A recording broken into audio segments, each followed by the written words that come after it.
નમસ્કાર, સ્વાગત છે આપ સૌનું અમારી યુટ્યુબ ચેનલમાં। તો મિત્રો, હાલની આપણે વાત કરીએ તો સૌરાષ્ટ્ર કચ્છ ગુજરાત ઉપર આફતના વાદળો તેમજ આ વિસ્તારો થઈ જાવ સાવધાન। આ વિસ્તારોમાં ભારે કમોસમી વરસાદ અને મિત્રો આ વિસ્તારોની અંદર વાવાઝોડા જેવા પવન સાથે જોવા મળી શકે છે વરસાદ। તો મિત્રો, વિડીયો ગમે તો વિડીયોને લાઈક કરો, શેર કરો, કોમેન્ટ કરો અને ચેનલમાં નવા હોય તો ચેનલને સબસ્ક્રાઇબ પણ જરૂરથી કરજો।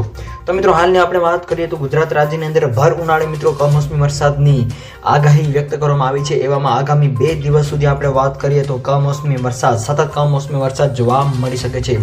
આ સાથે સાથે મિત્રો હાલ એવા અહેવાલો પણ મળી રહ્યા છે કે તો મિત્રો હાલની આપણે વાત કરીએ તો ગુજરાત રાજ્યની અંદર એક તરફ ગરમીનો પારો સતત ઊંચે જઈ રહ્યો છે, એવામાં બીજી તરફ હવામાન વિભાગની સૌથી મોટી આગાહી જે નાગરિકોને ટેન્શન વધારી દે એવા સમાચાર મળી રહ્યા છે। રાજ્યમાં આગામી 4 એપ્રિલથી આપણે વાત કરીએ તો ગાજવીજ સાથે કમોસમી વરસાદ માવઠાની આગાહી વ્યક્ત કરવામાં આવી રહી છે।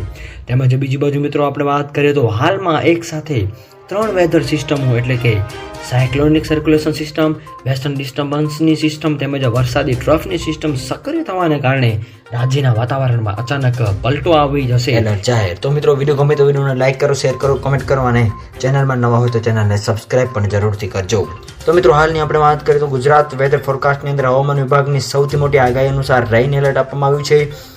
સૌરાષ્ટ્ર કચ્છ સહિતના અલગ અલગ ભાગોની અંદર તેમજ ઉત્તર ગુજરાતના, મધ્ય ગુજરાત, દક્ષિણ ગુજરાતના અલગ અલગ જિલ્લાઓની અંદર ગાજવીજ સાથે તો અમુક અંશે હળવોથી મધ્યમ વરસાદ જોવા મળશે। આ સાથે સાથે આગામી 24 કલાકની જો મિત્રો આપણે વાત કરીએ તો રાજ્યના અલગ જિલ્લાઓની આ સાથે સાથે હવામાન વિભાગની સૌથી મોટી આગાહી અનુસાર એપ્રિલ મહિનાના પ્રથમ અઠવાડિયામાં પણ અમુક અંશે વાદળછાયું વાતાવરણ જોવા મળે એવું હાલ અનુમાન લગાવવામાં આવી રહ્યું છે।